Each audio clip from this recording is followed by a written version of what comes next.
Welcome to the deep dive. Today we're tackling normocytic anemia. Yep, getting straight into it. So basically, this is anemia where your red blood cells are, well, normal-sized, but something's still wrong with oxygen transport. Exactly. It's a common finding, so definitely worth revising. We're going to run through the definition, causes, risks, the mechanisms behind it. Diagnosis, symptoms, management, the whole lot. Really high-yield stuff for revision. Absolutely. Let's make it clear and concise. Okay, so definition first. Normocytic anemia. Anemia, yes, but the mean corpuscular volume, the MCV, is normal. Right, so the size is okay, but despite that normal size, there's an issue. Either not enough cells, they don't live long enough, or maybe they're not functioning quite right. Leading to that reduced oxygen carrying capacity we mentioned. Precisely. I like the mnemonic. Normocytic and no size issue, problem elsewhere.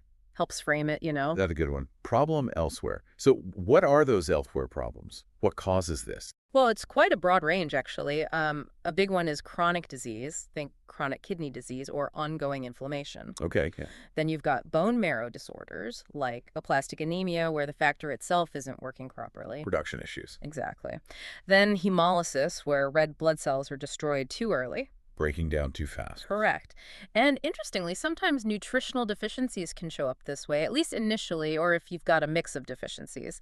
Iron, B12, folate, they usually cause micro or macrocytic. They can sometimes present as normocytic. Yeah. Okay, good to know. Yeah, it happens.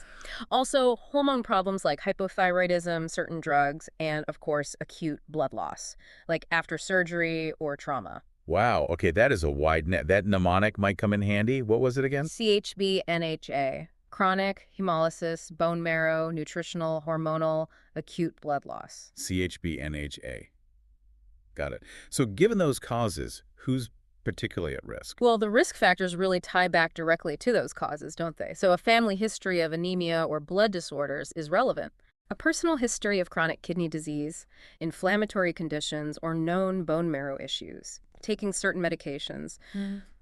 Sometimes poor diet, although that often links back to the nutritional side. Right. And, certain ethnic backgrounds might have higher rates of specific underlying conditions, and older age is often associated with more chronic diseases. So it's quite diverse. Now, pathologically speaking, what's actually going wrong inside the body? Again, it varies hugely with the cause, but you can boil it down to a few core processes, either decreased red blood cell production. Like in CKD or bone marrow failure. Precisely. Or increased red blood cell destruction. Yeah. That's your hemolysis. Right. And sometimes it relates to ineffective use of nutrients, though. As we said, that often leads to other types of anemia unless it's an early or mixed picture. Okay.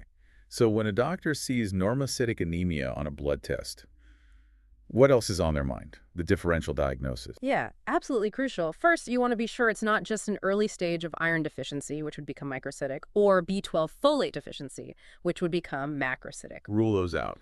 Rule those out or confirm if they're contributing. Then you think through those broad categories again. Chronic diseases, bone marrow disorders, hemolysis, maybe endocrine issues like thyroid problems. How common is this specific type, normocytic anemia? It's tricky to give a single number for normocytic anemia itself because, it's more of a description based on cell size than a specific disease. Right. It's a signpost to other conditions. Exactly. So its prevalence just reflects how common its underlying causes are. It affects all ages, sexes, ethnicities, but the frequency depends entirely on the population and what underlying conditions are prevalent there. Got it. What about symptoms? What might someone actually feel or notice? Often it's the classic anemia symptoms: fatigue, feeling weak, looking pale, maybe getting short of breath easily. The usual suspects. Yeah. Rapid heartbeat, dizziness, headaches, trouble concentrating, cold hands and feet. If it gets really severe, you might even see chest pain or palpitations. And does the presentation change depending on the cause? It can, yes, and also depending on how quickly it develops and how well the body compensates. Here's a quick scenario. Young adult, tired, looks pale. FBC shows hemoglobin 9.5, MCV 92. What's the initial classification? Hemoglobin's low, MCV is normal. So normocytic anemia. Bingo. That's the starting point. So how do you investigate from there? How do you find that underlying problem elsewhere? The workup starts with that full blood count, confirms the anemia, confirms the normal MCV. Then a peripheral blood smear is really important. Looking at the cells under a microscope can give big clues. What kind of clues? You might see signs of hemolysis or abnormal cells suggesting a bone marrow issue, things like that. Then a reticulocyte count tells you how well the bone marrow is responding, trying to make new cells. Okay. Iron studies, B12, folate levels are usually done fairly early to rule out simple deficiencies as the main driver. All right, check the basics. Absolutely.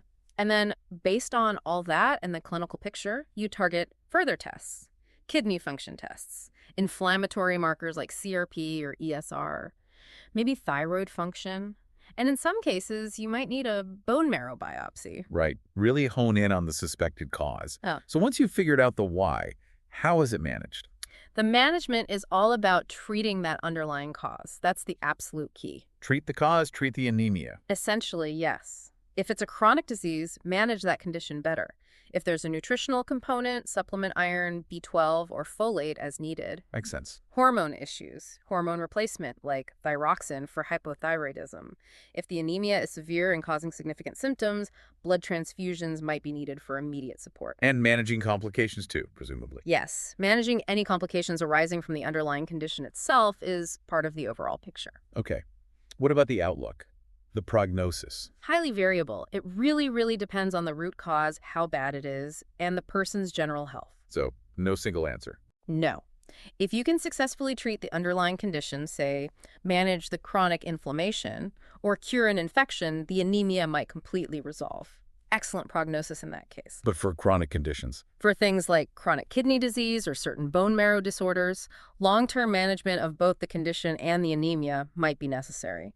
So prognosis can range from excellent to, unfortunately, quite poor, depending entirely on that primary diagnosis.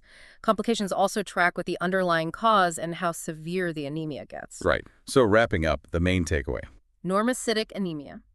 Red cells look normal in size, but don't be fooled. It signals an underlying problem with their production, lifespan, or maybe function. Finding and treating that root cause is everything. Nicely put. Remember that mnemonic? Normal size. Now what's the story? Perfect. Think broad categories. Chronic, hemolysis, bone marrow. Nutritional, hormonal, acute blood loss. CHBNHA. That's the framework. Perfect. And if you want more high-yield MSRA revision resources like this, definitely check out pastthenMSRA.com. And for some great free materials as well, head over to freemsra.com. Hope this deep dive was useful. Thanks for joining us.